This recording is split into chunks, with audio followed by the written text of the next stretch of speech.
Prime minister of India केबे हेले भी भाभी जहाँकि देशर प्राइम मिनिस्टर हेबार अछि माने कौन क्वालिफिकेशन दरकार कहवा के आम मैंने जदि डॉक्टर इंजीनियरिंग लॉयर किंबा टीचर हेबार अछि माने आम मानकर क्वालिफिकेशन रिक्वायरमेंट रही किंतु यहाको जे कौनसी भी क्वालिफिकेशन दरकार नाही। यहाको केवल तीनिटी रिक्वायरमेंट रही।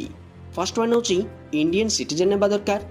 सेहीपरि सेकेंड वन होची राज्यसभा किंबा लोकसभा रे आपण माने मेंबर हेबा दरकार।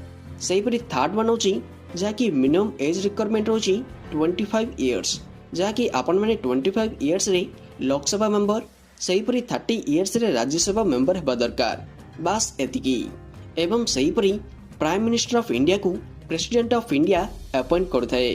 एवं सेहीपरि जो पार्टी पीएम कैंडिडेट रही सही पार्टी लीडर को अधिक मेजोरिटी परिमाण रे लोकसभा सीट मध्य रहिबा दरकार।